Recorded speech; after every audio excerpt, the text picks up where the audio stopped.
Welcome everyone, welcome to episode 4 of Mental Health with me, series 4. Today I'm going to be talking about helping other people. Maybe your friends need help, or you know someone who might be going through what I'm talking about, mental health and anxiety, and how you can educate them where to go to find out information to help your friend or loved one, or etc. etc.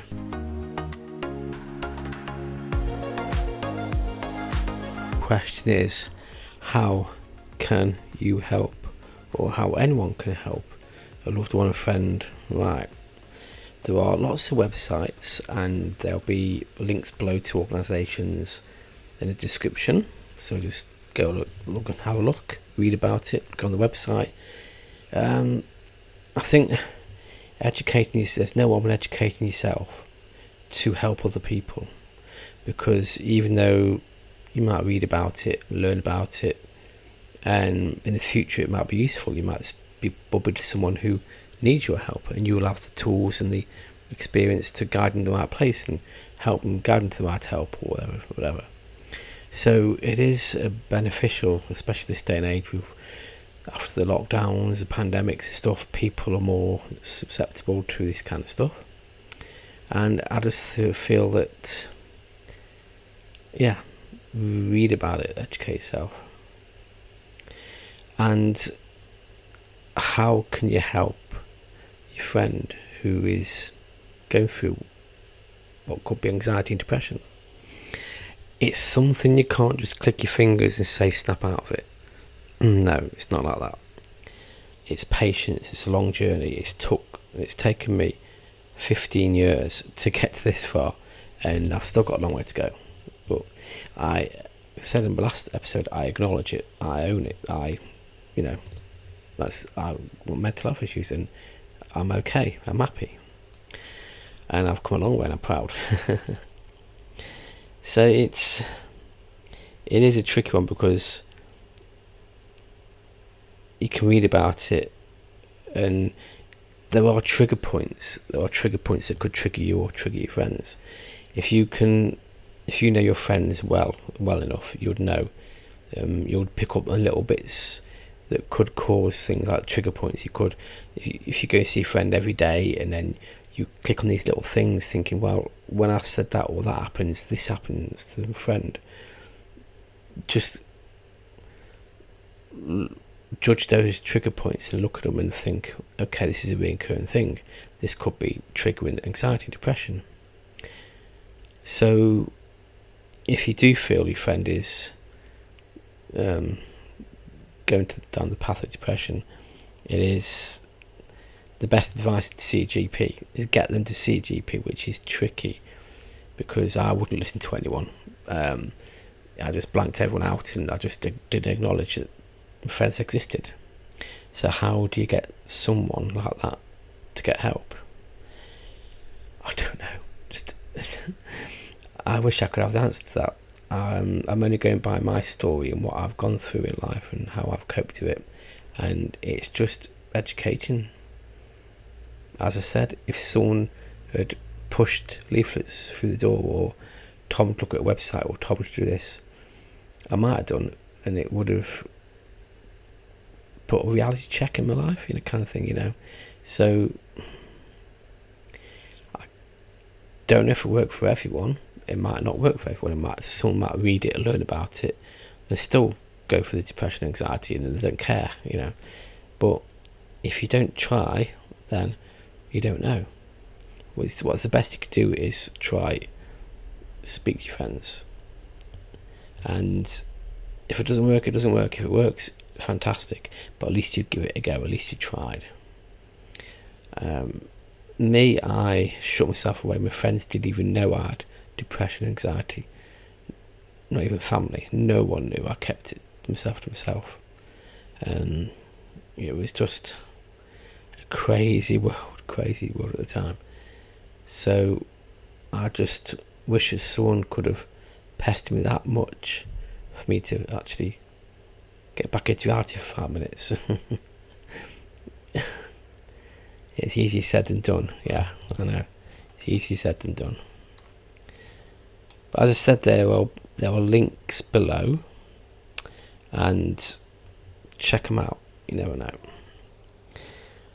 This series, to me, I mean, I originally did this series to update about the past few years, what's been going on, the past year, the past, just a journey of my life.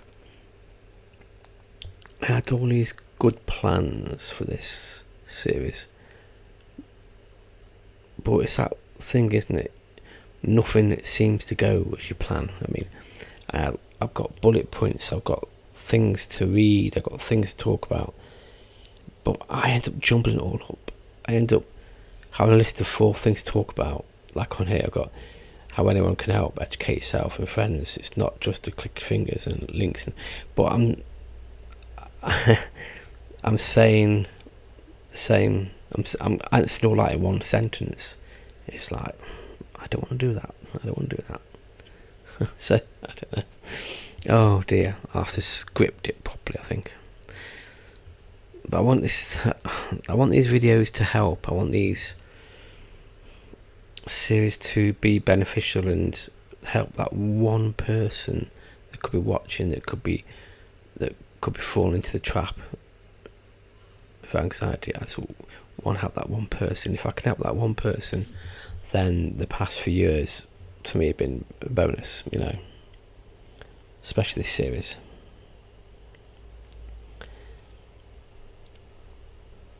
I watched today the Will Smith's apology for what he did to Chris Rock at the Oscars, and it's the 29th of July today, and it was on YouTube earlier, and full credit to him. I know he's going to get a lot of hate. Oh no, someone else apologising. Oh no, but I respected him because all the things I was saying, it was just a slap. He's only human, and he's got mental health issues. And yeah, we only saw a few seconds of what Chris Rock said, but Will Smith said it for years about Jade. We only see a tiny little glimpse. It's like when I record my videos, my vlogs, you see a couple of minutes of my day, and there's 24 hours in a day, but you only see the couple of minutes. And there's bits of that day that if I'd have shown, you see a completely different person, So it is what you make it. And if people only see the good bits, then when the bad bits happen, it goes a bit too, oh my god, no, he's done this, but that's life, you look at your day, you're watching this, if you have a bit of an argument with one of your work colleagues or your friends, you're not going to video that, are you? But if you did, you'll be cancelled. You'll be like, no, you can't do that, that's wrong. But it's only a minute or 2 of your day. That was only a few minutes of Will Smith's life, and he's had hassle for a lot longer than that, and it builds up. Yeah, it was only a slap. People have done worse and still not had their films cancelled and stuff, and blah blah blah, and TV series cancelled. Hollywood, Hollywood. Anyway, this is not what that's about. It's all about mental health, because Will Smith faced his mental health issues, and I got so much respect for that. So much respect. It gave me a kick to really look into my mental health and stuff, and it's really helped me so much. Will Smith's documentary on YouTube he did last year has helped me so much. It's encouraged me to do my year-long documentary, which is started last December, just after the Will Smith thing, documentary, and it's just phenomenal. He's human, and every famous person is a human being. Have hearts, we pump blood, we've got bones under our skin, it was skeleton, we're just humans, Anyway, that's enough rambling on. That was not planned. That was a bit random, really, but I wanted to add that. I just think it makes sense, because this is helping people by hearing other people's lives and how other people cope with mental health. You know, it's, yeah, it is what it is, and I don't know. Anywho, so that was episode 4. If you want to subscribe, please do like, comment, and if you want to follow me, follow my channel, or I've got a podcast series as well, but not, it's in the process of being made. And if you want to support my channel somehow, Patreon, PayPal me, buy me a coffee, the links will be below. Your support is welcome. Even if you don't, if you just watch for free, it's fantastic. But if you want to give a little bit just to help me produce more of these episodes or more of this series like this, then please do. It would be nice. Okay, so as always, take it easy and I'll see you soon.